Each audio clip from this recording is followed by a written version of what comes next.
Namaste.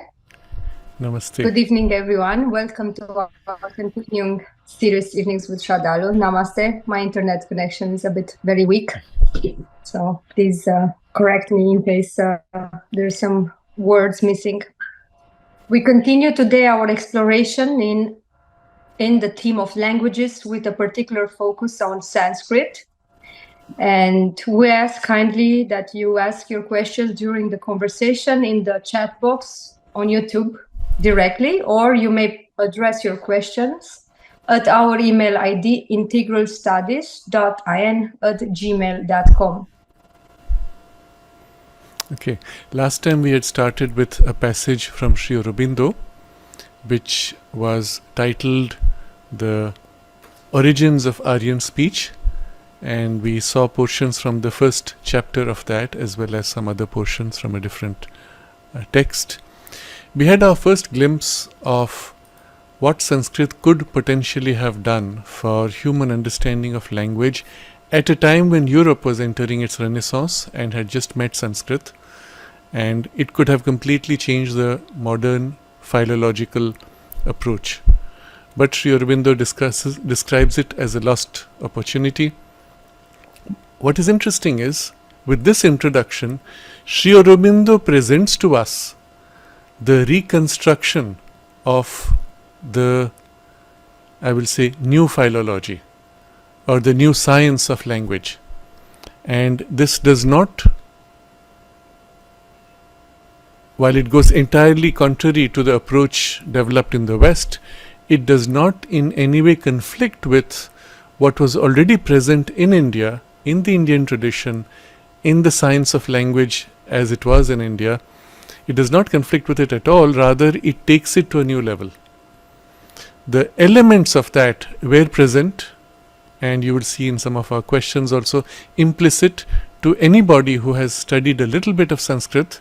Certain elementary concepts are already present about the nature of the structure of language. But we need to go much deeper, and to go to that depth, nobody has done this work so far other than Sri Aurobindo, and very likely we could say nobody was competent enough to go as deep as Sri Aurobindo, and this is what we will be exploring next. We will begin with a couple of questions.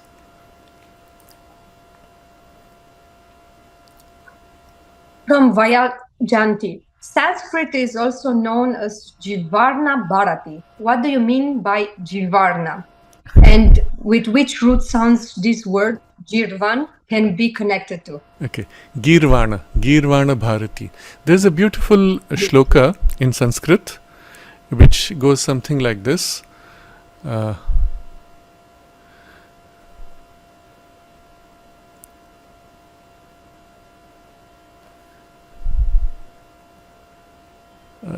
missed the beginning of the phrase. It describes the nature of the Sanskrit language by elaborating on its special features.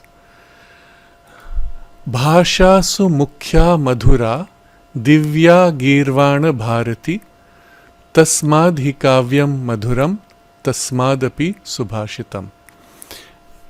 In brief, what it says is, of all the languages, the principal and sweetest is the divine Sanskrit. In that, poetry is sweet, and the higher literature is also. Very simply stated, but actually when we go into the etymology of each word, the entire statement acquires something much deeper.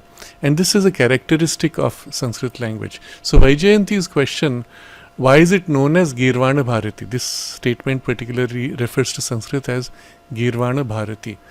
Now, to those who are not familiar with the Sanskrit language, I'm going to counterpose a question.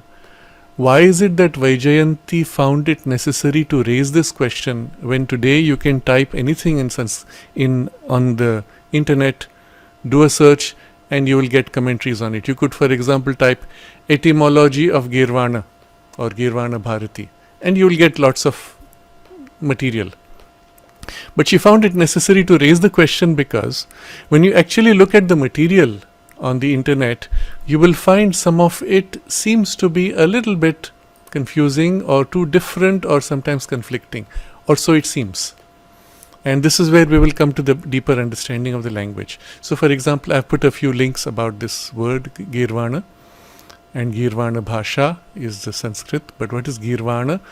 And I've put two links, one which is called learnsanskrit.cc and another which is Wisdom Lib, and there's a third which is a article. But these might be useful tools for those who want to explore further.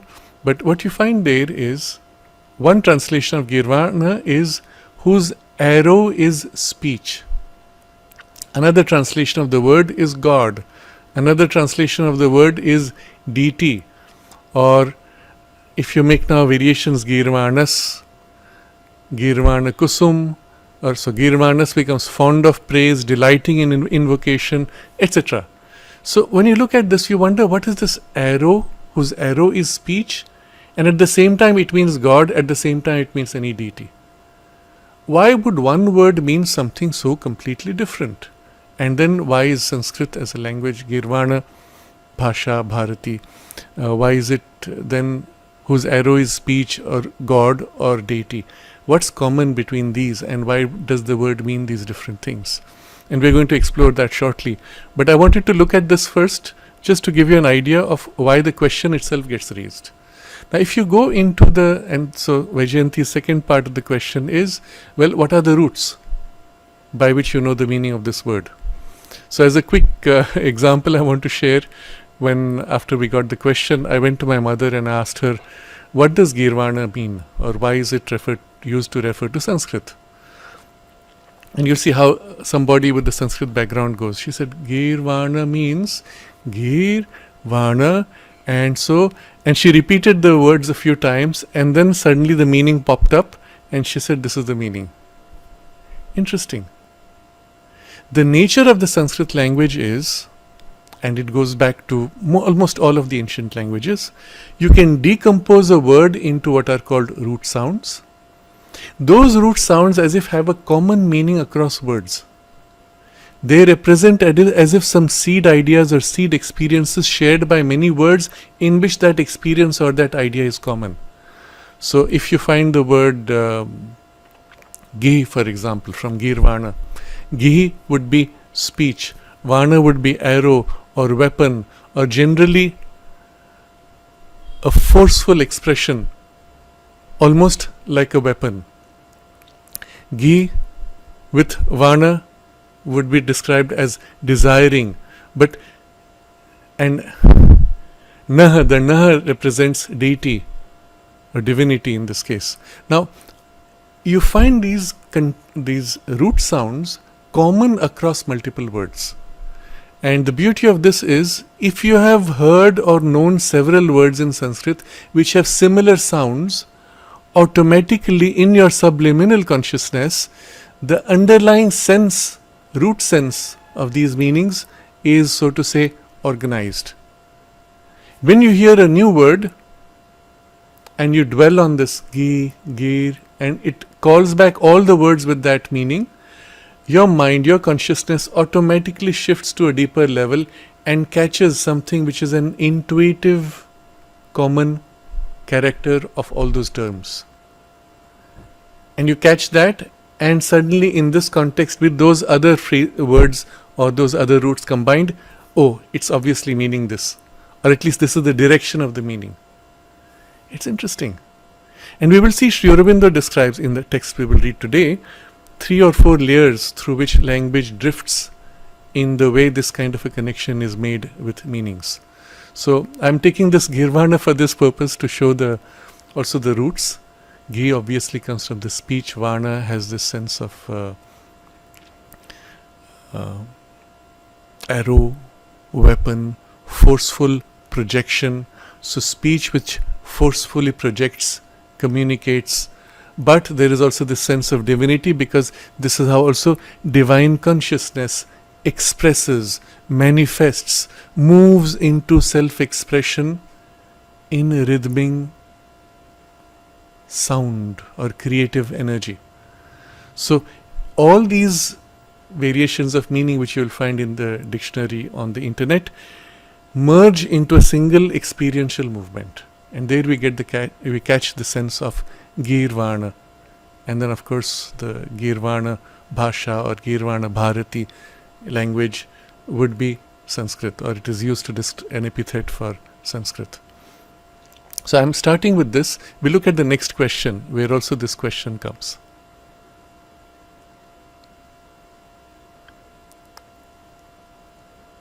From Maureen, I would like to share a quote from Commentaries on the Quran.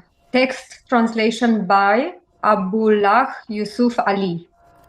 Classic Arabic has a vocabulary in which the meaning of each root word is so comprehensive that it is difficult to interpret it in a modern analytic language, word for word, or by the use of the same word in all places where the original word occurs in the text.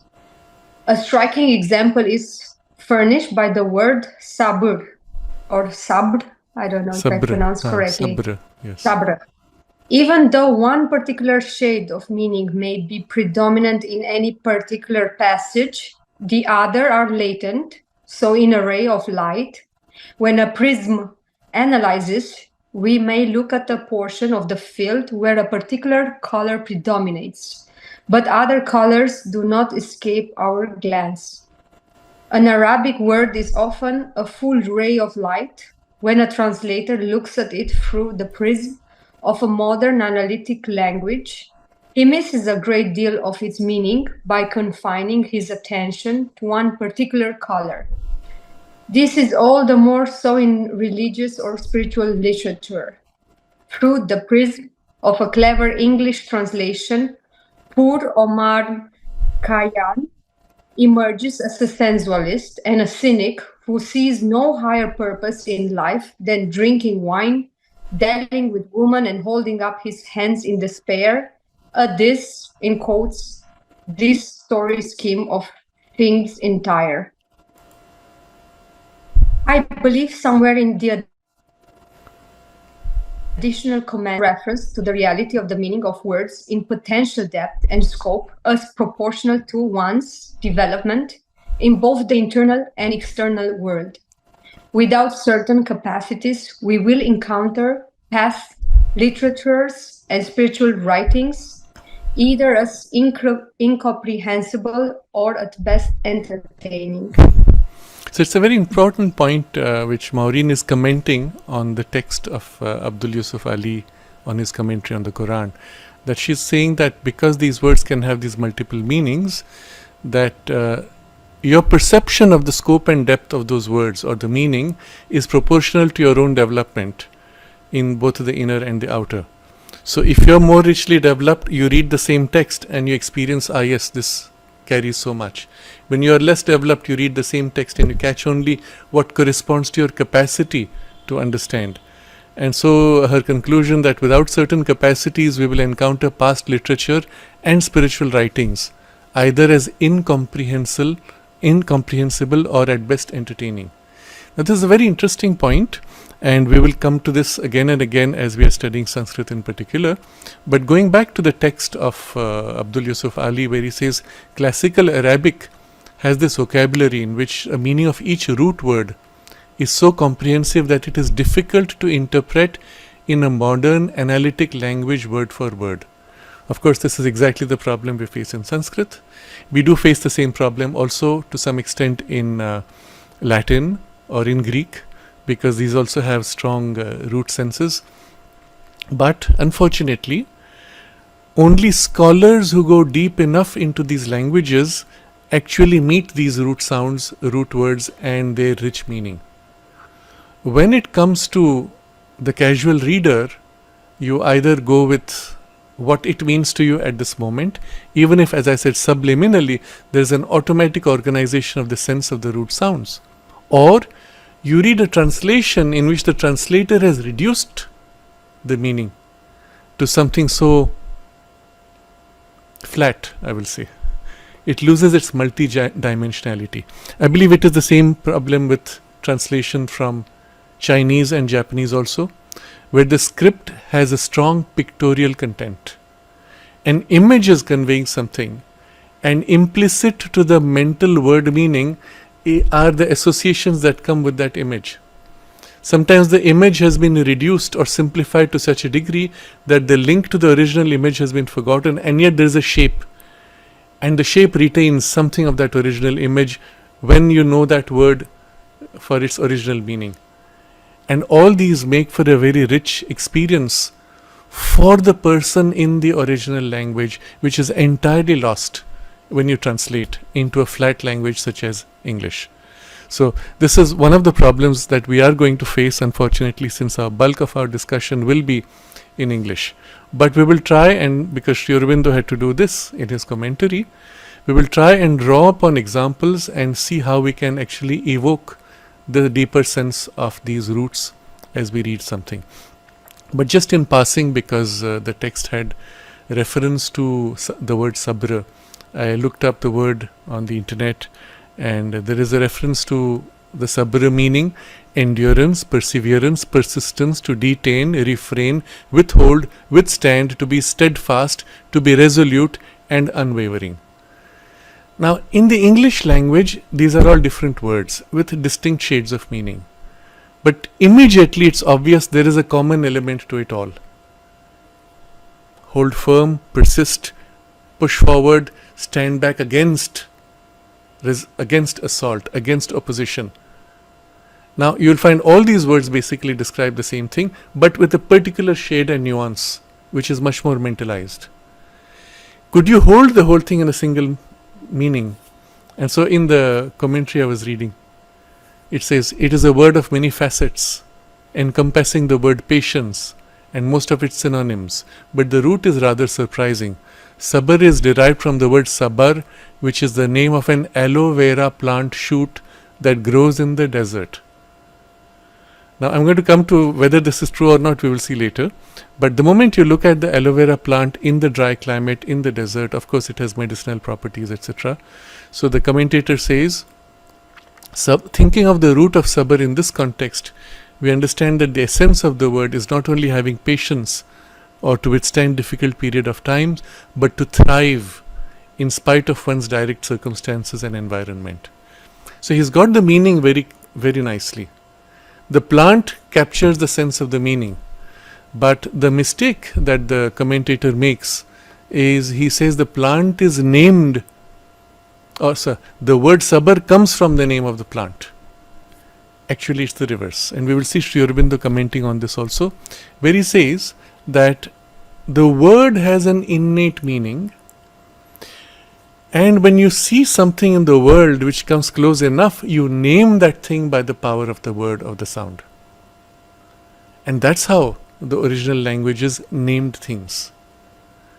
And it is this way alone that we can understand why certain animals are named with certain psychological qualities, and sometimes it's not always obvious. So we will move from here now to the text of Sri Aurobindo, and this is quite a it will be quite a rich exploration. First, I want to start with a few examples, and the next session, the next time, we will dive into depth of how exactly a sound can become like this, or how sound can have innate powers, qualities, or how the language can have such a perfect structure coming from some essential creative processes. But we'll for the moment just look at examples of how this works.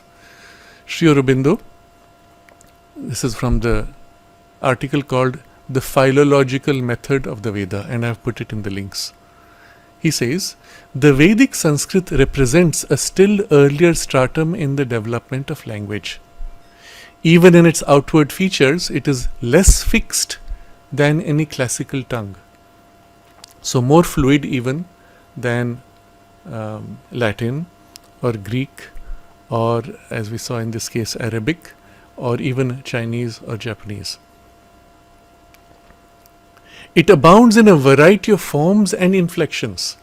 So literally any sound can be modified with any inflection, or can be combined with any sound to give a very specific meaning. So he says it is fluid and vague, yet richly subtle in its use of cases and tenses. So the moment a language is hardened, you have only certain combinations possible of sounds. You cannot make, you cannot modify, you cannot invent your own. Very rarely a poet is led to build a word, you say coining a word, because there is no other way to express so perfectly. I remember once my teacher had typed an article, MP Pandit, he had typed an article, and at that time I would be among the first to read sometimes, and the text went something like this, and I still remember the exact phrase he used, but I don't remember the full sentence.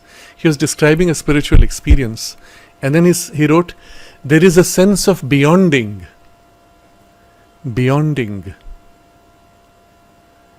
And when it came from the editing, the beyonding had been replaced by, there is a sense of going beyond. Now you see, this is where the English language fails. There's no such word like beyonding. Going beyond does not have the same feeling of beyonding as a movement of going in the beyond and exceeding in the beyonding. You see the feel of it. And so I went back to my teacher and I said, but is this what you want to convey? He said, no, I prefer beyonding. So he put back beyonding there. I remember this because it stayed in my mind for all these years. But this flexibility is natural in Sanskrit. You can actually take any word and make any variant on it, and it will still hold, especially as you go back to the earlier stages of Sanskrit. So Sri Aurobindo makes a distinction between the Vedic Sanskrit and the modern Sanskrit, where already there has been a hardening. If you go to the Vedic Sanskrit, this kind of fluidity is rampant. And so people who are used to the modern Sanskrit read that word and say, oh, what does it mean? But if they stopped and felt the movement of the sound, they would get it. And then it has a nuance which does not exist in the current vocabulary of modern Sanskrit, even though modern Sanskrit maintains some flexibility in this way. So, and on its psychological side, it has not yet crystallized, is not entirely hardened into the rigid forms of intellectual precision. So intellectual precision means this word has this precise meaning, that word has that precise meaning. Can you give me a word which has a meaning which is in between these two? No, a word like that doesn't exist. So you need to construct a sentence which says something with this and with that and something in between. You need to say it with many words, but you can't get a word with that nuance. Can you get me a word which describes this particular quality and combines with that other quality as a variant of it or as a support for it? You can't construct a word in these kinds of intellectual, rigid forms of language. Almost all modern languages are like this today. And almost all languages which are classical enough, you can go back to a time where it was not so rigid. And this was the comment we read from the commentator on the Quran and in the original Arabic sense of it. And you will find almost all of the traditions which are spiritual or mystical tend to want to go back all the way to their original texts, so as not to lose this richness and complexity of meaning that comes. So, the word Sri Aurobindo used is crystallized, so hardened into rigid forms. He continues, the word for the Vedic Rishi is still a living thing, a thing of power, creative, formative. It is not yet a conventional symbol for an idea, but itself the parent and former of ideas. It carries within it the memory of its roots, is still conscient of its own history. And this we must understand. You will see in some of my commentaries on Sri Aurobindo's Life Divine, and even sometimes in the Synthesis of Yoga, I've gone to the etymology of a word, to the Greek roots or Latin roots. And we find there are dimensions which come and which in Sri Aurobindo's minds are still richly felt, because he was master of Greek and Latin. We don't have that. But when we remind ourselves of that, suddenly this word has a deeper dimension. And so even more important is this in Sri Aurobindo's poetry and in Savitri. But I want to comment on this in a different way, where Sri Aurobindo says, for the Vedic Rishi, the word is a thing of power, creative, formative. It is not yet symbol for an idea, but the parent and former of ideas. Now this is something very interesting. We find this mentioned by Kapali Shastriyar in his book Sidelights on the Tantra. And there he says that he's speaking there on the power of the Tantra, and maybe just so that we appreciate who he was the only disciple of Sri Aurobindo who came with a mastery of the Tantras into which he was initiated even before his teenage. He had read the Mahabharata 5 times by the age of 10, and he was already into deep practices, dedicated his life eventually to deep sadhana with Ganapati Muni, studied the Veda under him along the lines of interpretation that Sri Aurobindo later elaborated upon. So when he came to Sri Aurobindo, he was already ready with all this.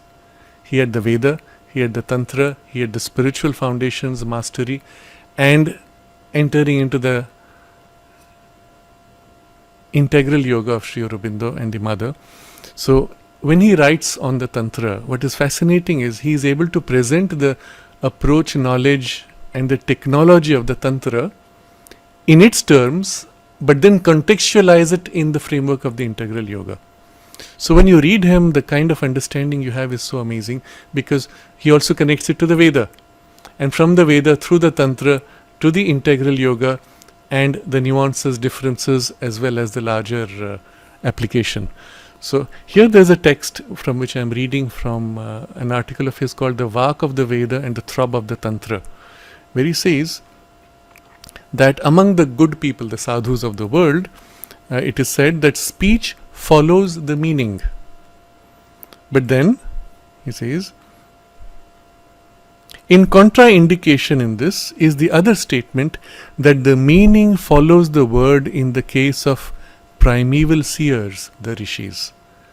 And then he explains this.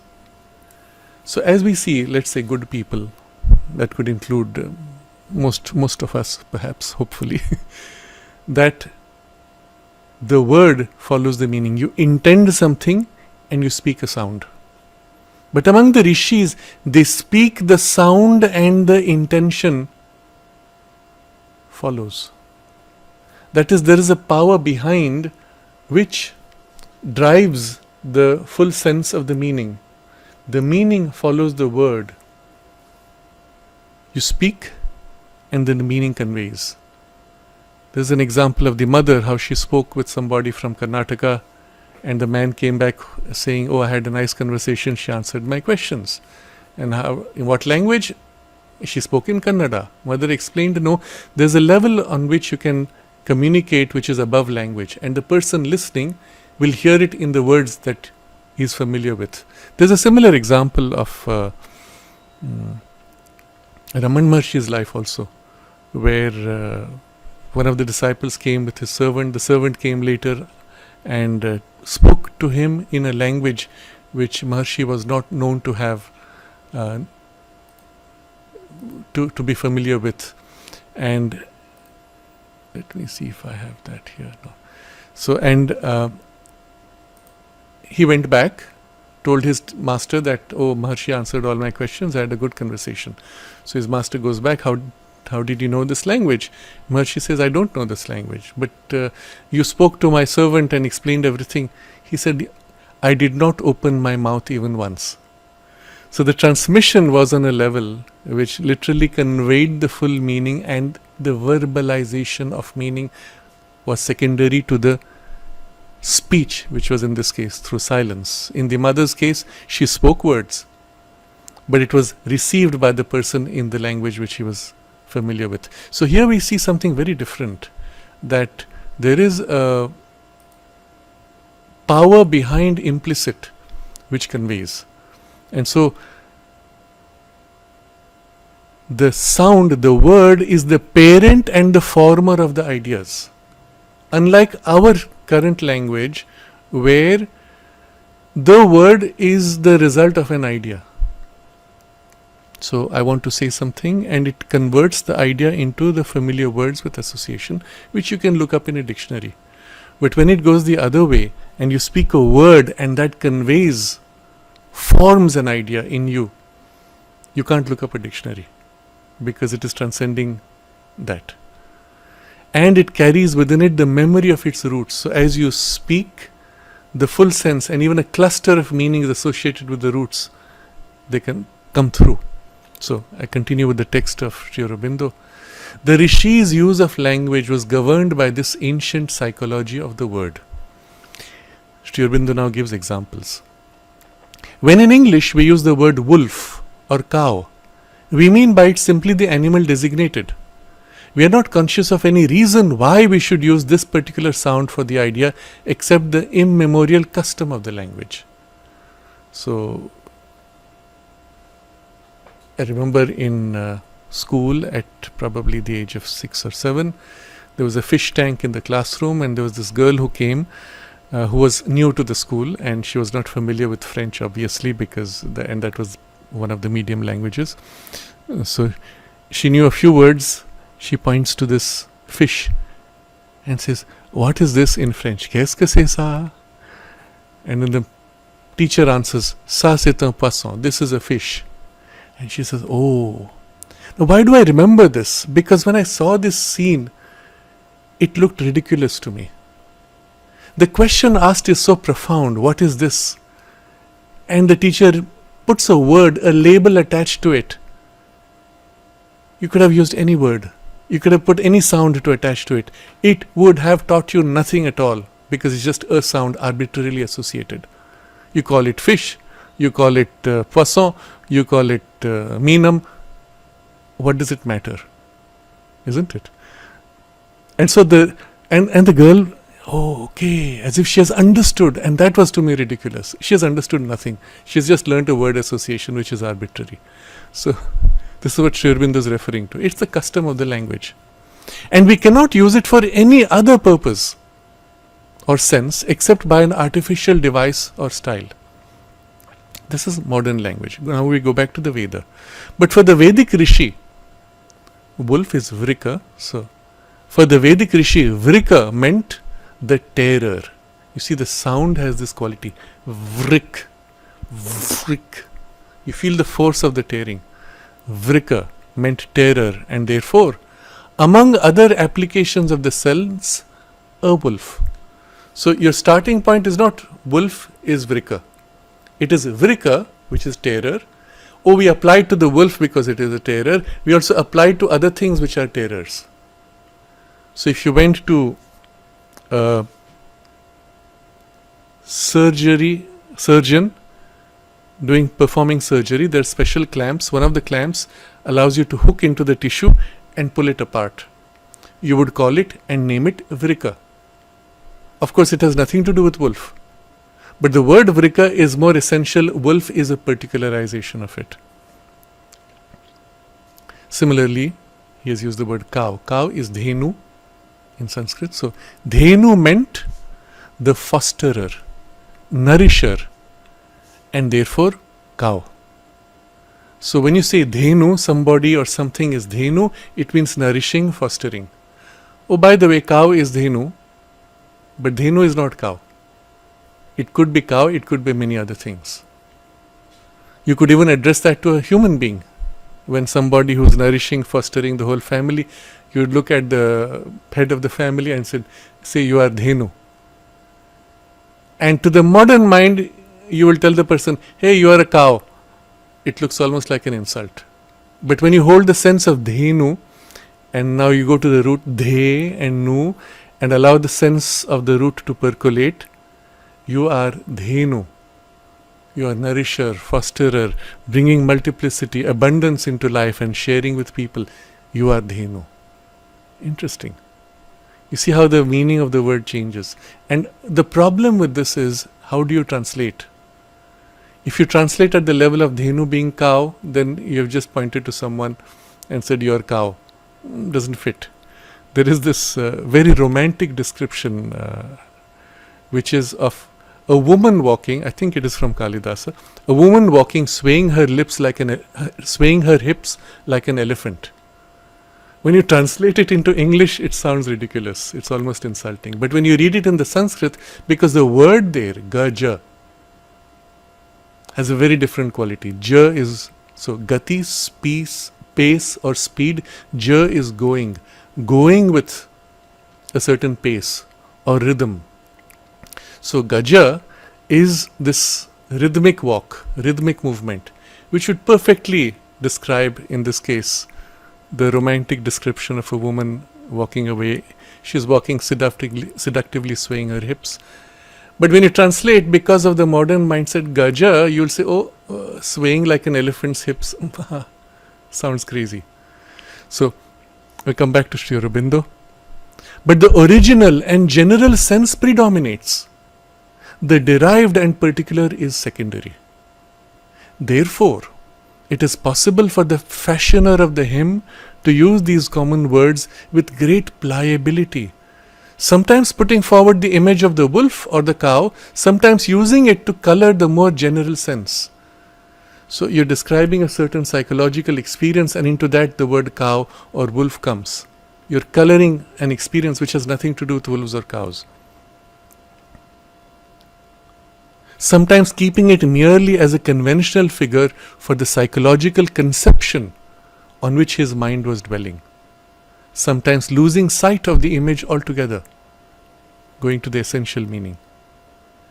It is in the light of this psychology of the old language that we have to understand the peculiar figures of Vedic symbolism as handled by the rishis, even to the most apparently common and concrete.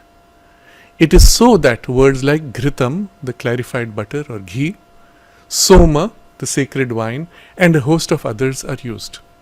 So, literally, when you read the Veda, you have to shift your mind to that level of meaning of the root sound combinations which form the words. Literally, you are forced to shift to a different grade of thought and conception. And we'll come to this idea again shortly. Sri Aurobindo gives another example, because he is talking to the English speaking, so you have to take examples from the English language also. Moreover, the partitions made by the thought between different senses of the same word were much less separative than in modern speech. So you take a word, it has this meaning, you take another word, it has that meaning, but you might have the same word having two different meanings. How do you do that? And of course, in the English language, you would play on that word to give a double meaning. But that's rare. Very few words have multiple meanings in this mentalized, specialized, rigidized language. So he gives an example. In English, fleet, meaning a number of ships, and fleet, meaning swift, are two different words. When we use fleet in the first sense, we do not think of the swiftness of the ship's motion. Nor when we use it in the second, that is in the meaning of swiftness, do we recall the image of ships gliding rapidly over the ocean. But this was precisely what was apt to occur in the Vedic use of language. So in Vedic use of language, if you use the word fleet, you would have simultaneously both. You would see the swiftly moving ships, but the swiftness would be predominant, and the ships would rather be the means of representing that sense of swiftness. This is what happens in the way now the language has to construct this power or this capacity of association by creating images. And so we have this figure of speech that we use to describe when you combine an image with a sense of word. So you will say, the ship plowed through the waters. The moment you say plowed, you have brought another object, mapped it to the ship, and a plow is digging with sharpness against hard resistant ground, breaks the earth. Now when you bring plowed to the ship as a quality, then you are as if viewing the water as a huge resistant mass, and the ship is cutting through with force and breaking apart the water. That's the sense you have created. But for this you needed to combine two different words. and use a particular form or figure of speech. And this is the only way you can bring that sense which was innate to the Veda. So now Sri Aurobindo gives an example from the Vedic Sanskrit. Bhaga, meaning enjoyment, and bhaga, meaning share, were for the Vedic mind not different words, but one word which had developed two different uses. Bhaga. You see, where have you heard that name? If you've heard it in most of the modern Indian languages, this still remains, the root remains, and the word Bhagavan. You've heard the word Bhagavan probably. And how do you translate it? God. No, it's not God. It is the divine enjoyer or the divine sharer, or actually both, the divine who enjoys in sharing. But because modern English language has only one word, God, so you have reduced Bhaga to God. There is a text which has been named as Sri Aurobindo Upanishad, where as part of the text he speaks of Brahman, he speaks of Bhagavan, he speaks of, I don't remember now, the 4 different terms he has used. And the person who has translated, although he was a Sanskrit scholar, has translated all 4 things into God. Just flattened the whole meaning. You've lost the whole joy of and the deeper sense of that text. Do not trust translations. Unfortunately, most translators do not have this deeper sense of the words and the sense of the vibrational power of the words. There are very few, but they do exist, and when we find them, it is a joy to read their translations, especially when you deal with Sri Aurobindo. For other types of things, it doesn't matter. ChatGPT's translation is good enough because, well, it's mundane language where there's a one-to-one association. But when it is not, when the language has this deeper richness, and let me assure you, every language has a little bit of richness of nuance because of associations. That's the main difficulty of translation. But we can still get away with a one-to-one translation for the modern, flatter languages. But when you go to the deeper, and especially when you go to Sri Aurobindo's writings, although in Sanskrit, although in English, even more so in Sanskrit, you lose so much. So, but the idea, you must now, so to say, reprogram your mind. When you read Bhaga, it is going to mean enjoyment, sharing, as 2 different aspects of the Bhaga. And you can go to the root Bha and Ga, and you'll get the full sense of what this means. Interesting. Therefore, it was easy for the rishis to employ it in one of the 2 senses, with the other at the back of the mind coloring its overt connotation, or even to use it equally in both senses at the same time, by a sort of figure of cumulative significance. Interesting now what the language can do when you have this. So this is what we read also in the commentary which Maureen shared about Arabic and its use in the Quran. Another example Sri Aurobindo gives.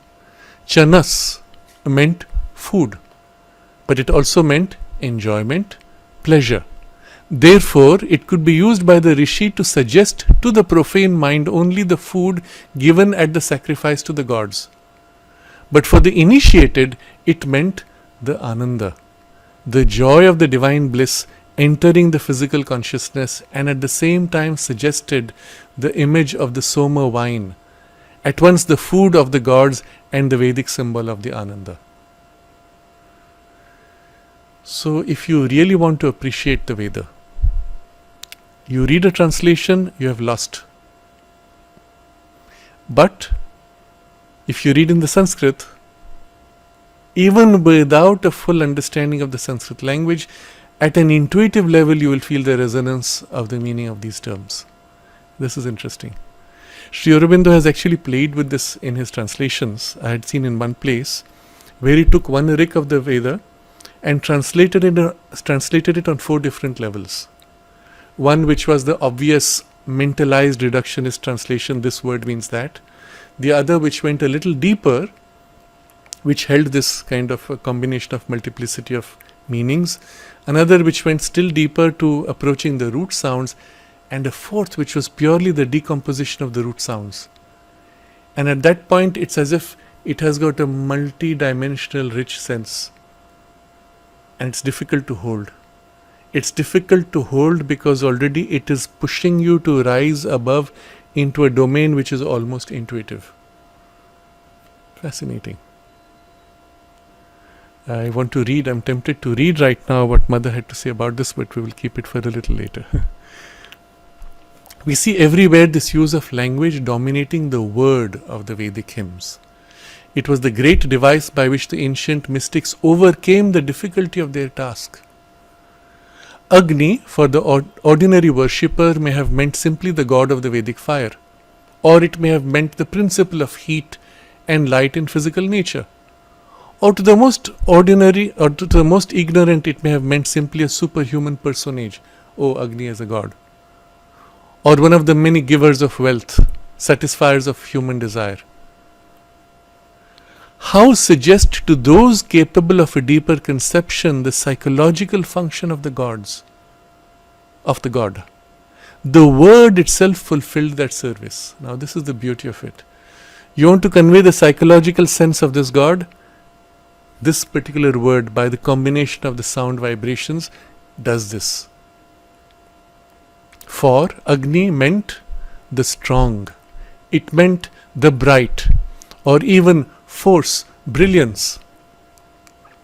So it could easily recall to the initiated, wherever it occurred, the idea of the illumined energy which builds up the worlds and which exalts man to the highest, the doer of the great work, the Purohit or priest of the human sacrifice. Interesting. So when I was first reading Sri Aurobindo's commentary and he was doing the etymology of Agni in the first trick of the Rig Veda, I was amazed. And he did that for each of the words in the first trick. And it was such an amazing, mind-blowing experience. I had to reread that over several weeks and months to allow it to settle and shape my mind as if from inside out. Then I met one of my friends in the school who was also a Sanskrit teacher. And I said, by the way, do you know this etymology of Agni? Because we had all grown up with Agni, fire. And okay, it's a god of fire. Nothing special. And then he said, he did his own decomposition. And this is the beauty of Sanskrit. Without reading Sri Aurobindo, he says, Ag and Ni. Agre Nayati, which leads forward. That is Agni. Just like that, he took the Ag in a reductionist form, Ni in a reductionist form with associated sense of the words, combined it, that which leads you forward. Interesting. It is the aspiration, the spiritual aspiration which leads you. He got it, although reductionist. That's the beauty of the language. So, you do not need to necessarily become a master in Sanskrit to be able to appreciate this. Some of this you have already perhaps experienced if you are not primarily in the English language, but know at least one of the older classical languages that goes back to some kind of root structure. And there you already have something of this, so you can appreciate what we are reading from Sri Aurobindo. So, again Sri Aurobindo continues. Or, how keep it in the mind of the hearer that all these gods are personalities of the one, Deva. Now, Deva again translates as God. But if you go to the root, Div, luminosity, light being, or divine originating light, one universal Deva. The names of the gods in their very meaning recall that they are only epithets, significant names, descriptions, not personal appellations. Mitra is the Deva as the Lord of love and harmony. So today the word Mitra translates as friend. You see how it has got reduced into a mental limited meaning. But its original sense, and you go back to the root. Lord of love and harmony. Varuna as the all-pervading vastness and purity of the divine, supporting and perfecting the world. The existent is one, says the Rishi Dirghatamas, but the sages express it variously. They say Indra, Varuna, Mitra, Agni. They call it Agni, Yama, Matarishwan. So Sri Aurobindo's point is, those who were initiated in those days, they didn't need to hear this statement. It was obvious, it was known, it was innate. So he says the names of the gods carried to him their own significance, and he recalled the great fundamental truth which remained with him always. So in the later years, Sri Aurobindo explains how this very thing, nature of the language, which was used by the rishis to preserve the higher knowledge, worked against the preservation of the higher knowledge, because language changed and the use of language changed. So we come to this now. But in the later ages, the very device used by the rishis turned against the preservation of the knowledge. For language changed its character, rejected its earlier pliability, shed off old familiar senses. The word contracted and shrank into its outer and concrete significance. You see, it's like a fruit that dries up. The juice is gone and you have a shriveled outer casing. And that's how the word becomes. The ambrosial wine of the Ananda was forgotten in the physical offering. The image of the clarified butter recalled only the gross libation to mythological deities, lords of the fire and the cloud and the storm blast, godheads void of any but a material energy and an external luster. The letter lived on when the spirit was forgotten. The symbol, the body of the doctrine remained, but the soul of knowledge had fled from its coverings. Now this is the part of a text. This description of body and soul is very important, because this will be a text we will see later, where he will describe language in terms of body, tissue, muscle and bone. And this is how language, the Sanskrit language, will be described in such terms. So literally you have to understand language has this association to the human body, and we will find it will lead to some extraordinary further correlations also with the chakras and so on. But that's for later. Right now we are going to just appreciate this flexibility of the language. Now I come to another text of Sri Aurobindo, which is a continuation of what we had started last time, and he gives an example here of how these words, one goes back to the root sounds. And it's important for us today to meet many examples of this so that we can better appreciate the work that Sri Aurobindo has done. So this is going back to the Origins of Aryan Speech, chapter 2. Again, the links are there. Here he is taking a few words. He says, certain words are obviously of a similar meaning and they are as if in a family. So he takes from Latin. We can all see that doceo, doctrina, doctor, docilis, documen, doctus and docte are one family. They acknowledge their kinship openly. It's very similar. From this acknowledged kinship, we can draw certain important conclusions, especially the law of development from a common root and certain fixed forms, by the accretion of which to the root this development was effected. So you have a root which is common, you add a different sound, you get one meaning. You add a different sound, you get a different meaning. You put another sound, you get a different meaning. So you have as if a root sound, it goes one way, this way, that way, the other way, according to the sound which you have tagged onto it. By accretion, by addition, you extend the meaning and specific direction. But then he says it is a beginning, but it does not carry us beyond the surface strata of our subject of inquiry. When we look further, we are confronted with a difficulty. What is that? He says all these words are not so strictly connected. For example, doleo is I grieve. Dolenter, painfully. Dolor, grief, are obviously interconnected. But dolus, which is fraud, dolosus, deceitful, dolose, deceitfully, I have nothing to do with pain, grief or grieving. Right? And then the third lot is dolo, I hew, cut or break. Dolabra and axe are also interconnected. But now we have three groups. And although we saw they came from a common root, the three groups do not connect among each other. What's the connection between grief or deceit or cutting. Nothing obvious. But already at this point, if you become very quiet and feel intuitively, you can say, yes, there is a connection, but I can't quite articulate it rationally. Notice this. Tap this natural process deep within you and allow this to come forward and reveal the underlying principle or truth in which these three things unite.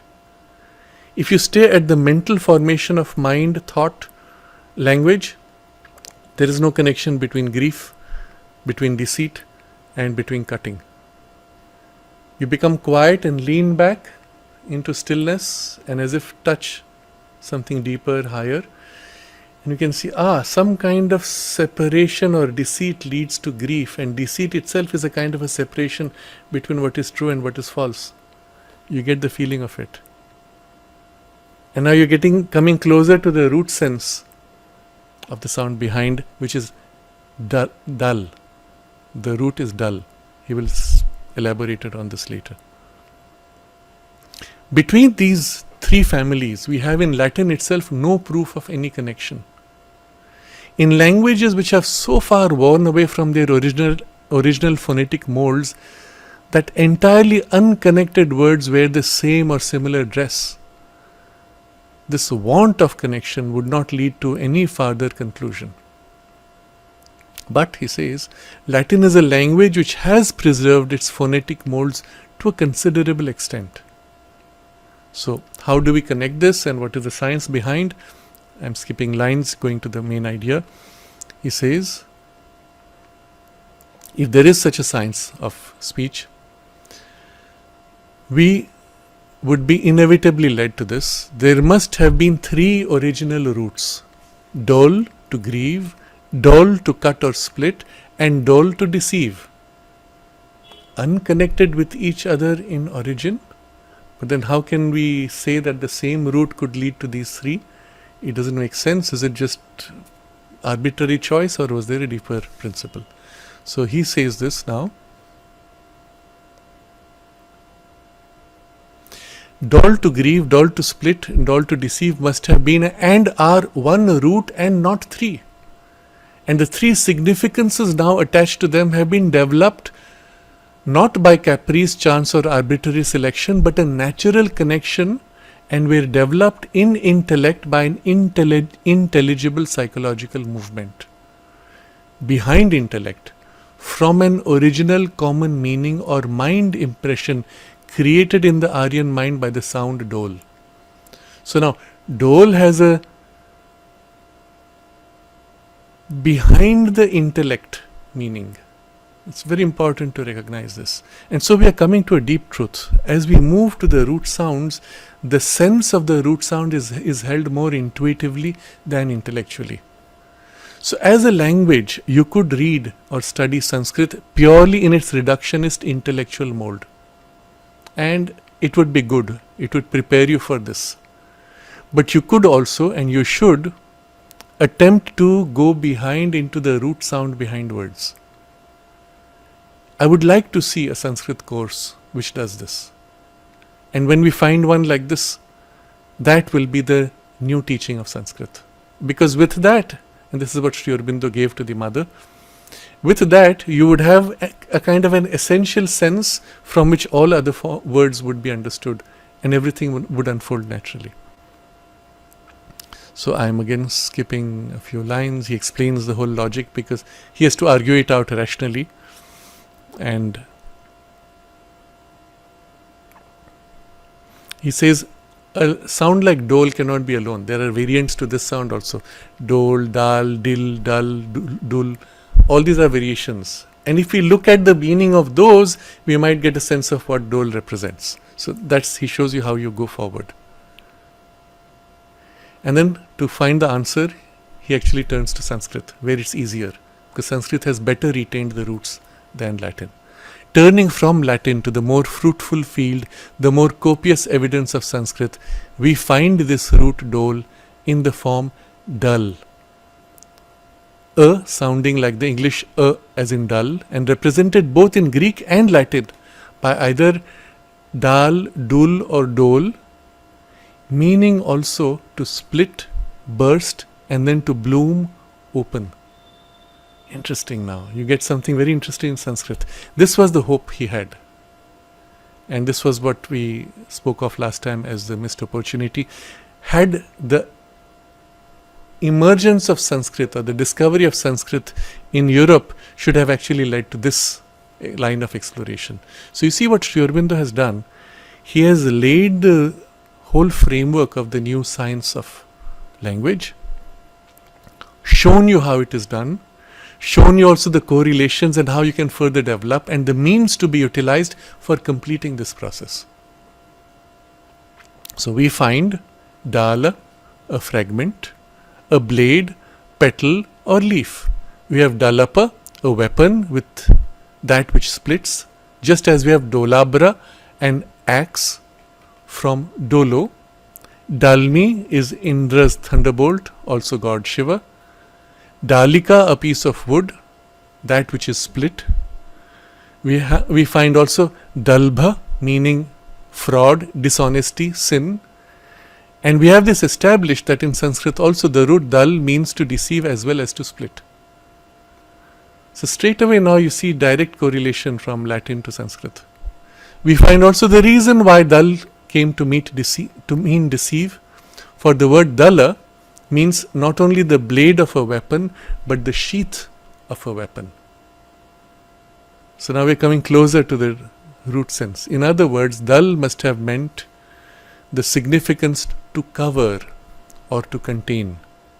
We find from other Sanskrit instances that the idea of covering or hiding led naturally in the Aryan mind to the idea of fraud or deceit, as in chad, to cover, chadma, to disguise, pretext, fraud, dishonesty, trick.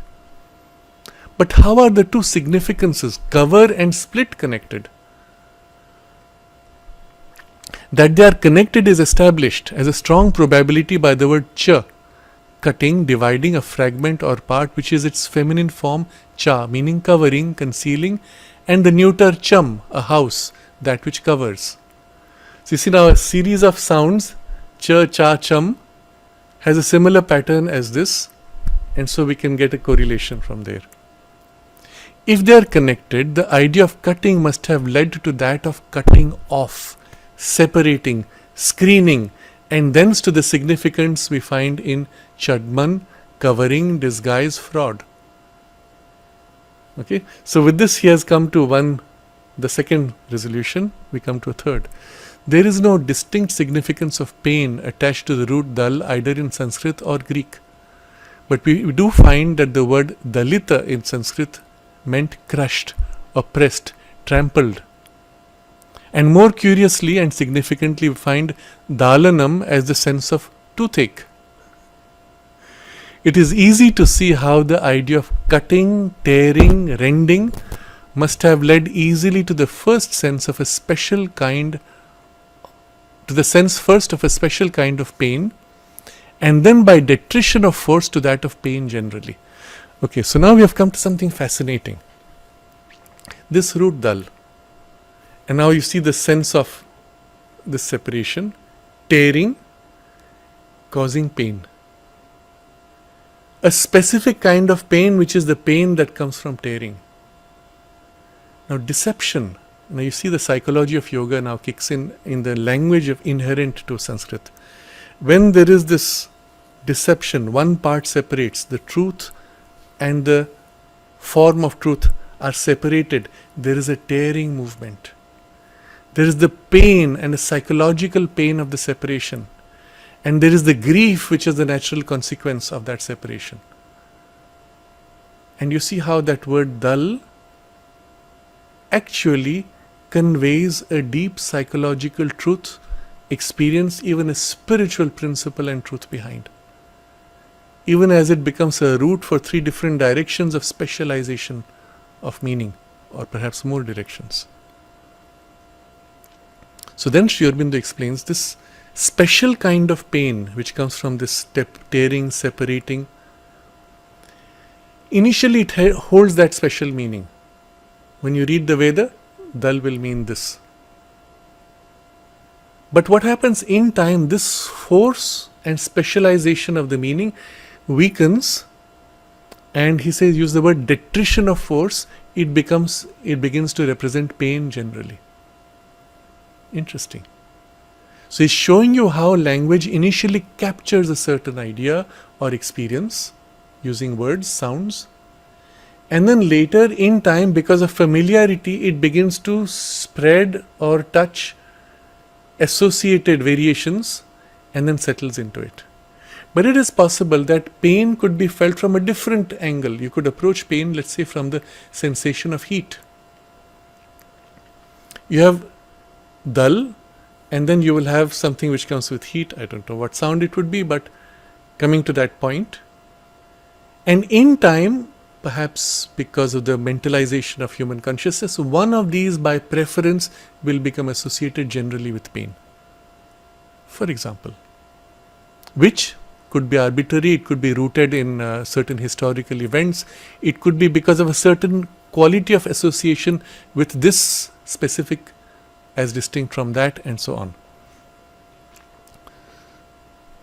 So, by detrition of force, it became pain generally. But we find more. We find not only dull, we find other roots kindred in sound having something of the same history.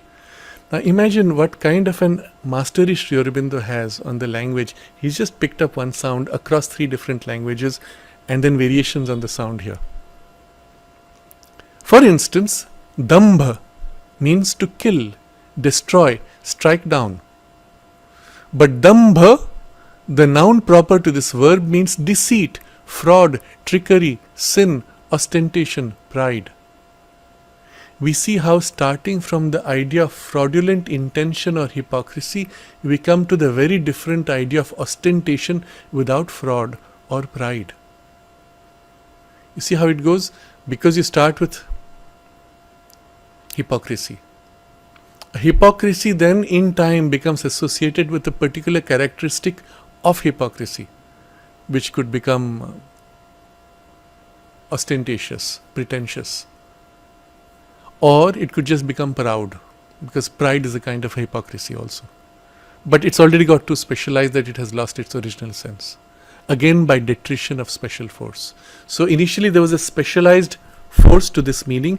That force weakening, the meaning now generalizes itself. Then, I'm going into some detail just so that you don't have to understand or learn Sanskrit. Get the feel of the sound and you see how it relates and how this root sense of sound comes. We find dambha and dambholi, meaning like Dalmi, Indra's thunderbolt, and dambha means also like Dalmi, the god Shiva. It is impossible to avoid the conclusion that to the Aryan mind, dambha and Dalmi were words so closely akin that they carried easily the same impressions to the mind and the same significance to the intellect. Now we have to ask ourselves, but then there has to be something more essential, right? But what is then common to these two roots? It is the sound the, which must therefore, by my theory, have had a guna or mind impression, guna means quality, which naturally adhered in common to the two roots dal and dambh. So he is going now to a still more essential grade, the sound the. In the second step of my theory, Sri Aurobindo writes, therefore, that not only must the 3 dal families be one family, not only must one root sound have been originally one root meaning, but all kindred root sounds must also be of one family and have proceeded from the simple sound consisting of consonant and vowel, d and the, and there would be another di and du perhaps, which is common to all of them, and the quality, guna, or natural mind impression belonging to that simple sound must have been the basis not only of the intellectual significances common to its progeny, but of those even which vary most from each other. Now just to complete the text, the is the simple root sound, the primary root. Dal, dambh, dab, dash, dah, daksh, damsh, das, dums, dug, dung, dund, dad, dad, dun, dum, day. Roots which we find or can trace in Sanskrit are its derivative, secondary or tertiary root sounds. So you see how the language originates. There is the simple root sound, or there could be the or do, which should be different directions. Into that you add one more consonant, dal, dum, dub, dash, etc. And you'll have a secondary or tertiary root sound. But this is still a root sound. But you have a primary root and a secondary and a tertiary root. And there will be a common essential core sense of the. In the secondary it gets more specialized, in the tertiary even more specialized. And then you'll have combinations of roots to make for even more specialized sense. Try to feel this, try to hold this within you and let the sense of it settle. This is literally the most natural and true language one could ever have, and it would be the same anywhere in the universe because of the essential quality of the sound itself. Roots, okay. The simple sound contains in itself the seed significance which it imparts to its descendants. So you have literally a family like children, grandchildren. Whether sons, grandsons or remote progeny. We have thus immensely widened our basis and approached much nearer to a scientific consideration of language. So he goes on, I will not go into this further. He gives examples of this with the root dal, how we have to split, to burst, to open, to cut, tear, crush, destroy, cheat. All these come from dal. We find the same sense or kindred sense as hurting, as in dolor, doleo, etc. In dab, deceit, cheat, in its Vedic derivatives, dabdhi, hurt, dabha, fraud, etc. and other derivatives now where you have now secondary and tertiary forms. I'll just read a few so you get the sense of it. We find them in dam, to crush, afflict, and so to subdue, overpower, tame, conquer, restrain, and its derivatives dama, damaka, damathu, damana, damin, damya, danta. The last danta containing a lengthening of the vowel to which we shall have occasion to return. So what happens now if you take the and make it da? What's the relation between these two? We also find in dama, damatu, damana, damya the kindred sense of punishment. And we find in the Vedic sense of dama the significance house. You will see this in Latin, domus. Domus, the house of God. So, dama. As in Latin, domus, Greek, domos, I don't know, domos, and there's another domos, lengthening of the vowel, from which at once we return to the idea of covering. We had to infer in dal. All these are evidently kindred roots belonging to the labial variety of the family, dal, so labial, formed, that is to say, by accretion of the sounds p, p, b, b, m, all formed by lips. Now you see here the biological structure of the sound making apparatus is being linked to the sound sense. I think next time we will also look at the alphabet structure where this will become important. See, many people look at the alphabet structure of Sanskrit in terms of, oh, it's a convenient structure of the mouth. No, it's not even that. It's actually following a inherent sense of sounds which correspond to the way your mouth creates those sounds incidentally, and we would say from a higher spiritual perspective, your mouth structure was created to match this. But this we will keep for next time. That is going to be a mind-blowing way of looking at things which Aurobindo will lead us to. But for now, we'll just take it in this way. And then he says we turn to other sub-families of these. We turn to other sub-families. We find in the guttural sub-family daksh, to hurt or kill. Dakshaya, a vulture, tearer of flesh, carrion. Dag, to kill and hurt. Dagha, burning. Danga, to abandon or leave. Which I trace to the sense of cutting off, separating, casting away. An association of ideas we shall find again in Sanskrit. So he's showing you again across Latin, Greek and Sanskrit, the common feature. I remember when I first visited, it was in Cyprus, and it was the Greek area obviously, and I heard Greek being spoken. It sounded to me somewhere in this intuitive part as if a Sanskrit which had been masculinized and hardened. It was interesting. The feel was there, the sense of the Sanskrit roots was there, but somehow it had been made more hardened and masculine. So we find in the cerebral subfamily, where the lip goes up, where the tongue goes up. Dand, to punish, fine or chastise. Danda, a cudgel, staff or scepter. Afterwards, any trunk, stalk or thing standing, even a plant standing, you would say danda, or the plant's stem. Fine, chastisement as in dama, damathu, damana, assault. Subjection, control, restraint as in dama. Pride as in dambha. A corner or angle, apparently from the sense of cutting off. Separating and so containing, which mates it in its root with dama, a house, and dal, to feign or deceive.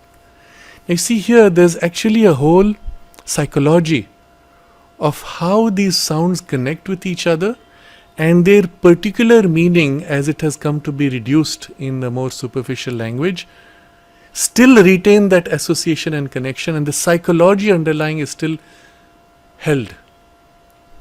Corner separates, cuts, but also surrounds. Interesting. We find also Dadaka, tooth or tusk. Dadha, a large tooth or tusk, as in the elephant, or for us the wisdom tooth. We find in the dental subfamily Danta, a tooth, also bower, arbor, cover, screen, shelter. Dan, to cut, divide, and its derivative Danava, titan. Danu, demon, also supposed to mean conquering or destroying, like Damana, and so on. I won't read further. It's a very long text. He's actually going on like this, on and on, with all the variations that emerge from this root dal, including just Dahara, small, fine, young, mouse or rat, gnawer. Dahara, small, fine, thin, fire. You see, you go on like this and you see how the words developed.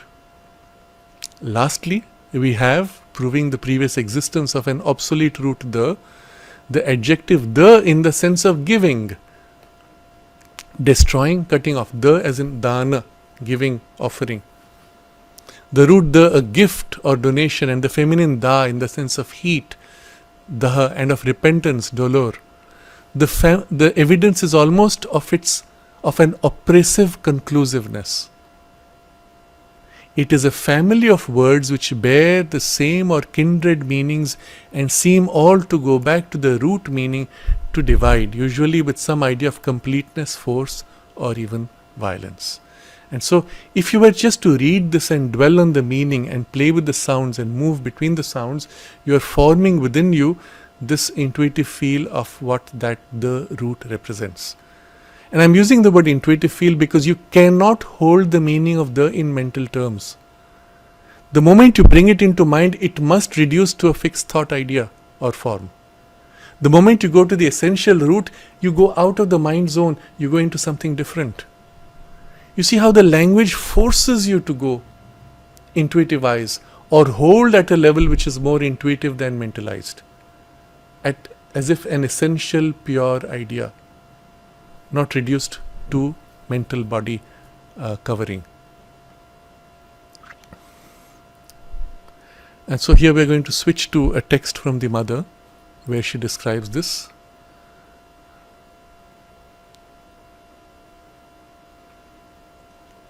Where the mother says, the mother is teaching some of the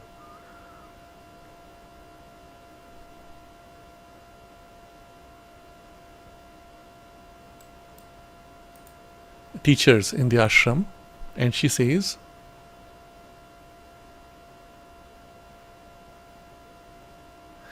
Mother, someone asks a question. Mother, you've asked the teachers to think with ideas instead of words. You have said that later you will ask them to think with experiences. Will you draw some light on these three ways of thinking? So, she gives an analogy. Our house is a very high tower. At the very top of this tower, there's a bright and bare room. So, it's this part which above the head, which opens above head. The last before we emerge into the open air, into the full light. Sometimes when we are free to do so, we climb up to this bright room, and there if we remain very quiet, one or more visitors come down to call on us. Some are tall, others small, some single, others in groups, all are bright and graceful. Usually in our joy at their arrival and our haste to welcome them, we lose our tranquility and come galloping down to rush into the great hall that forms the base of the tower and is the storeroom of words. Here, more or less excited, we select, reject, assemble, combine, disarrange, rearrange all the words in our reach in an attempt to portray this or that visitor who has come to us. But most often the picture we succeed in making of our visitor is more like a caricature than a portrait. You see people, they have an experience they try to convey. It's not what I mean, but I don't know how to say it, but after saying it, it feels so ridiculous. Maybe I don't value the experience itself. Many people do that. Once they've said it, suddenly the experience loses force. Why? Because they reduced it. They came down from it. And so Mother says, yet if we were wiser, we would remain up above at the summit of the tower, quite calm in joyful contemplation. Then after a certain length of time, we would see the visitors themselves slowly, gracefully, calmly descend, without losing anything of their elegance or beauty. And as they cross the storeroom of words, clothe themselves effortlessly, automatically with the words needed to make themselves perceptible even in the material house. This is what I call thinking with ideas. So yes, there is a thinking, but you are not thinking. You are allowing the innate idea to take on thoughts. When this process is no longer mysterious to you, I shall explain what is meant by thinking with experiences. Then she elaborates, when you think with words, you can express what you think with those words only. To think with ideas is to be able to put the same idea in many different words. So you've gone one step up in the idea level. You can explain with these words, those words, or the other words. The words can also be of different languages. If you happen to know more than one language, this is the most elementary thing about thinking with ideas. I would even recommend this now. I'm pausing on the text. I would recommend this for those of you who know more than one language. Do this as an experiment. Take a text that you value. Let it not be an ordinary text which is like a story with objects, but a text which touches something more deeply. Even a text of Sri Aurobindo or the Mother, you know English, take your other mother tongue. Now translate from the English into your mother tongue and do this line by line. Start with a simple text, but you'll notice the moment you do go from this to that, you have to go up one step into the pure understanding of what was said and then find the words here.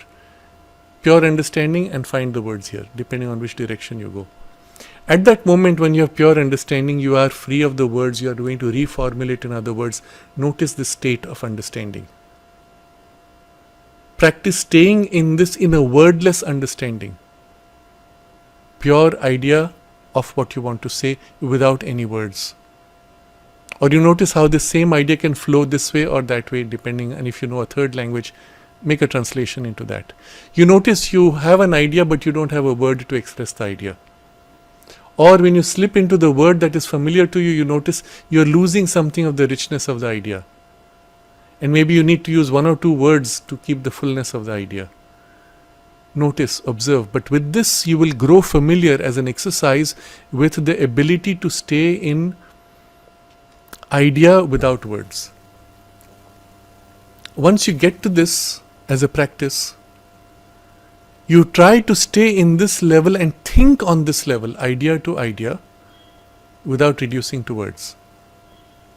It's interesting. And it's actually deeply enriching and enjoyable. But then we go to next step, and I read from the text again. When you think with experience, you go much deeper and can express the same experience with many kinds of ideas. Then thought can take this form or that form in any language, and through all of them, the essential realization will remain unchanged. Interesting. And then she says, to be convincing when you speak, think not in ideas but in experiences. So words and thinking with words, ideas and thinking with ideas, and then experience and thinking with experience. When you hold experience, at that point you're already entering the intuitive state. So idea is pure mind, intuition is behind. It's not the highest intuition, but still it's some intuition, and the access once made, the rest can open further easily. And you'll notice to be able to stay in that, you need to remain really, really quiet. Then from that you let it move into domain of idea form, and from there move into domain of words. But without losing this. And if you practice this a few times, going back and forth, you'll find you can stay in the experience state and let the words flow to articulate it. I've seen people do that at times without any training, and when they do that, you'll find it's as if they speak poetry. Very interesting. But you need to be consciously holding yourself in this state. There's one more state above this.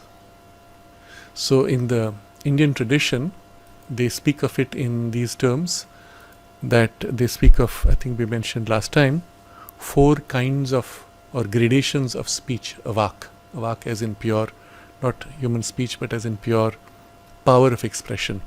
The lowest is our common speech, which is formed in the throat, which is Vaikhari.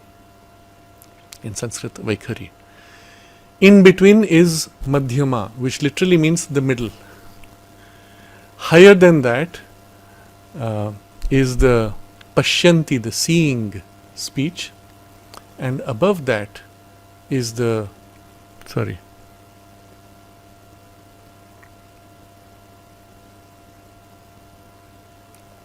above that is the transcending, which is the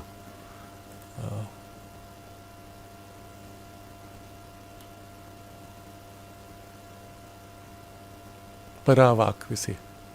It's pure, essential, transcending. But when it comes to this stage, which is Pashyanti, seeing, it is already in the intuitive consciousness, or its lowest would be the intuitive consciousness. It can go much higher also above. And that is in this state where you hold an experience and you know and you are what you know.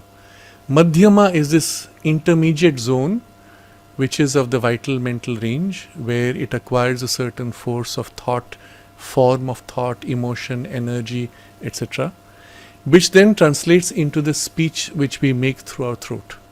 Now observe how a person who's reading casually, and I'll just take a text.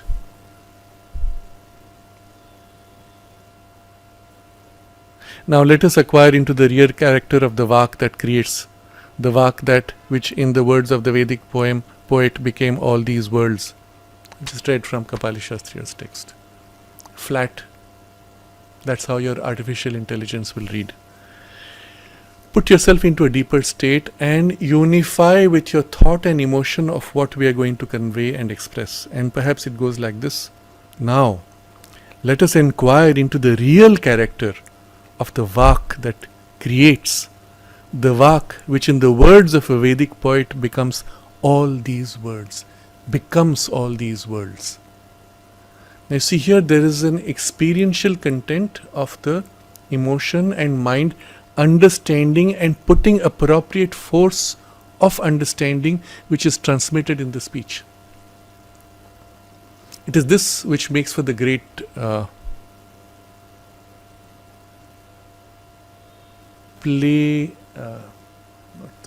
actors, I would say generally actors on stage, when they can bring this force into what they say. And literally you feel in the speech the power. One of the great things of one of the famous actors in India, Amitabh Bachchan, had something of this. You saw in terms of appearance, there was nothing special. They're far better looking people. In fact, the first time when he went to get a job, he was insulted saying, I can get somebody for 10 rupees with your looks. What did he have? Of course, we say charisma. But you will see when he speaks, in the words, the punch and force that he brings. Literally, each word is formulated with a power and intention and put out. And that makes for a dramatic shift. And then behind that, there's also charismatic power, but that's a different thing. But he's one person you can actually notice this. And I've seen this in the more recent cinema. There are very few people who have this. Immediately, someone doesn't come to mind, but you will notice this when you have somebody. But I'm coming to one more important thing here. Behind this is the power of the Pashyanti. When you will speak of this from an experience, you've experienced those worlds. You've experienced that state of deep, vast, massive peace that founds the whole universe. And out of that peace, as if there's a movement, a rhythming, massive, infinite movement. And that rhythming, as it moves, enormous force flows out and takes on forms. That would come from a glimpse of the experience. And then whether you have used these words or those words, or used with these ideas or those ideas, it may not matter too much. Something of the force of that experience will come through. And if you felt that, you caught what the person was trying to convey, for which the words, even ideas, were inadequate. Observe this. Very interesting. And it's like this that often you can make out when a person is speaking from experience or from partial experience or full experience or no experience even. Interesting. So this brings us to the last portion. I think we end Mother's comment on this with this. Immediately now it prepares us for the next step. In the next step that we will be studying next time, Sri Aurobindo actually goes to the root of this. From where do even these root sounds come? Or what makes for their psychological associations? And I will read just 2 lines from one of the texts we will study. He says, "The language of man is not framed on earth but in heaven, as indeed are all things that the soul uses in this mortal journey." Interesting. The threefold energy of eternal truth, manifesting force and sustaining delight. By the threefold energy, everything is created as a type in the world of idea. So he's now going to take us all the way to the very root of creation. And there we will look at this whole concept of what is this essential Vak, which is the Para Vak, the transcending power, which is even behind Pashyanti, behind the seeing, from where as if everything comes. And therefore, when the natural rhythm of language, meaning, sound, vibration, force unfolds and rolls out, it is universal, across the universe and across time. And therefore, you will remember what we read last time. It is Shiva's drum beating, which unfolds the rhythm of the grammar of the Sanskrit language, the Shiva Sutras, as well as the Paninian grammar also, which although he creates, it's as if he sees and formulates what he sees, and so on. The idea that the language itself is not of a human creation, it is not an arbitrary association or selection, but an inherent divine truth which is eternal, which is now articulating itself in language, and as it comes down, acquires a body, acquires tissue, acquires muscle and force of muscle, acquires bone and stability and rigidity in the qualities, and the root sounds now form from there. This is an extraordinary vision which we will explore next time. For now, I'll just take a quick look at the chat box in case there is something which we can immediately respond to.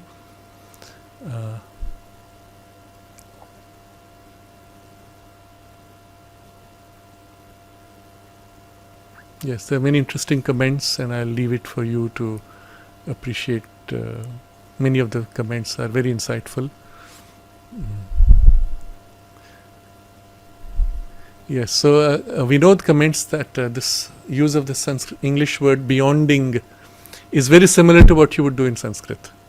In fact, this is what happened also in Sri Aurobindo's writings, in Savitri particularly, where he's literally lifting the English language to as close as he can to the Sanskrit, the Deva Bhasha, the language of the gods, but as close as possible within the framework that it allows, which is why he had to take not too strict rhythm in the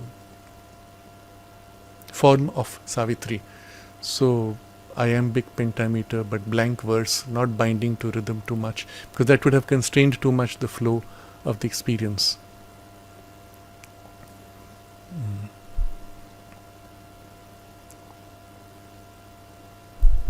So Bhaskar asks that Sri Aurobindo says that the Vedas are in a language that we have ceased to understand for this reason.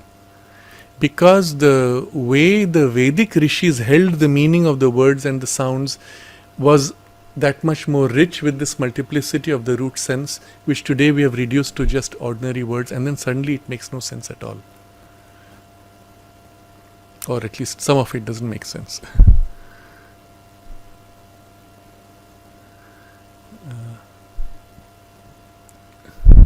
Okay, so Vaijayanti is asking, how do we understand the word dal in words like dal, kamal dal, dal as in petal or even sometimes leaf. So I had immediately the sense when Sri Aurobindo described this movement of splitting, like stems splitting. So it's like the leaf splits and opens out from the stem, and that's the dal, the opening of a petal or a leaf, separating, splitting. And that's how you get the common utility of the word dal in, I think, Hindi also it will be for petal. Then Riyadh says, this is the first time I understand intuitively what language means. Yes, this is absolutely fascinating. And we imagine if, and this was my great dream, I don't know if I will do it in this lifetime, to actually be able to read the Veda with this mind totally immersed in the root sense of language. And then when you read, you will experience it on multiple levels at the same time. In the Vedic tradition itself, they say that the Veda is simultaneously intended to be understood on three levels. And I use the Sanskrit word adhidaivik,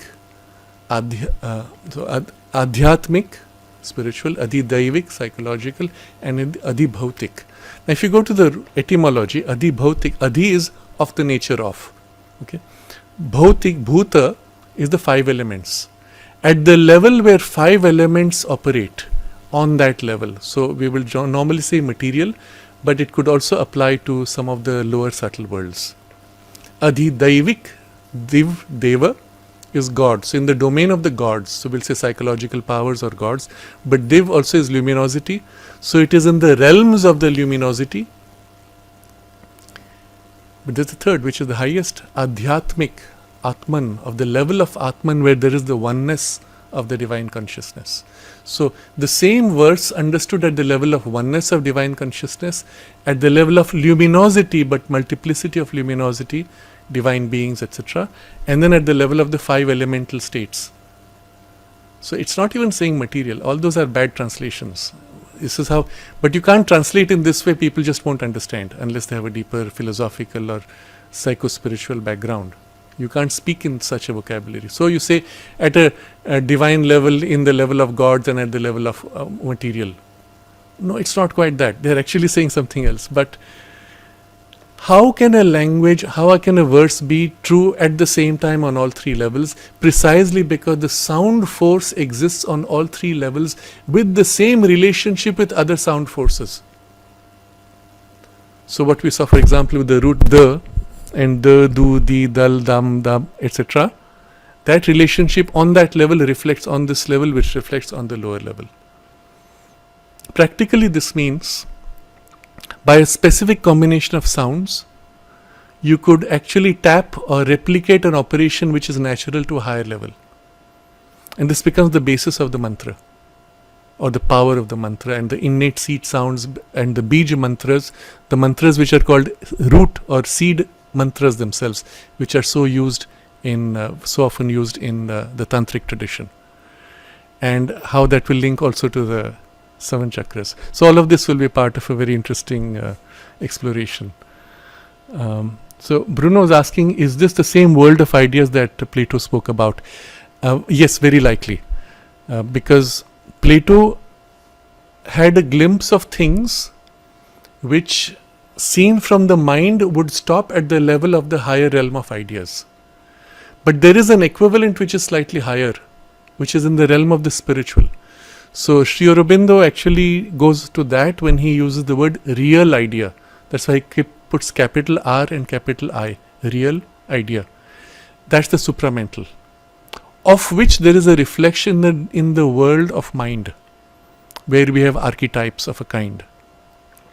So in the way we read Plato, it seems as if he was looking to this, but you could have just replaced the understanding of this by the real idea behind. Maybe Plato didn't see that far. He was too much of a mental man. But it would still point to a truth which was higher. And so that's the problem with many of these old traditions. You don't know exactly what they meant, because certain truths reflect on multiple levels in multiple ways. So you don't know which level they were referring to. But Sri Aurobindo goes to that world, and there he uses, in the world of real idea, archetype with a capital A, to distinguish from archetype which are merely mental archetypes. So yes, there is this reality, and the root sounds are actually, in this sense, true archetypes in the world of the divine, in the worlds of the gods, in the worlds of the higher. So you'll find again Kapali Shastriya refers to this when he speaks of, and I'm going to read in 2 rigs from the Rig Veda, because he was also a master of the Veda.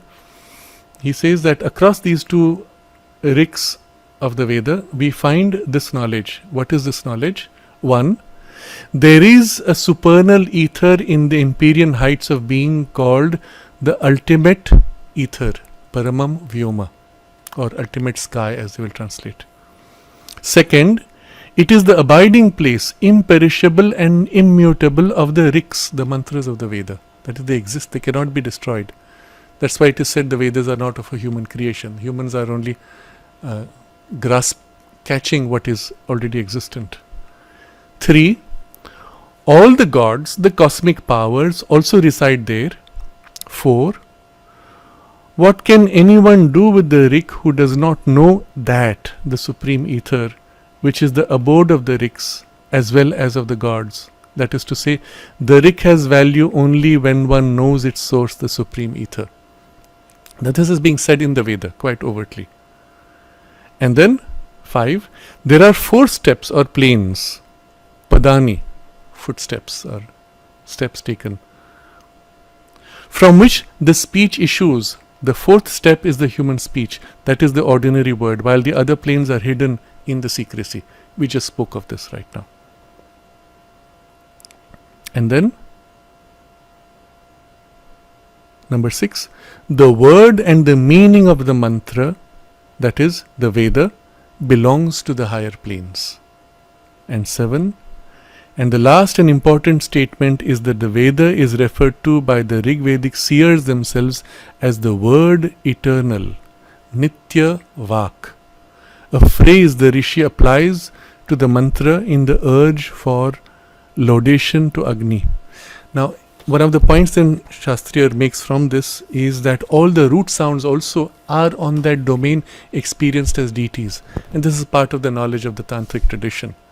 Literally, you go to the root mantras and they are actually deities that you can dwell upon, know, acquire, build a relationship with, embody, and so on. And they become now the vehicles through which things are expressed. So it's a glimpse of what we will discuss in perhaps greater detail next time. But I wanted to end on this note, which will prepare our minds. I have set a few links here, which you may want to explore, going more detail into the root sounds. Sri Aurobindo did a study of several root sounds, and in the contents of the volume which is called Essays in Vedic Interpretation.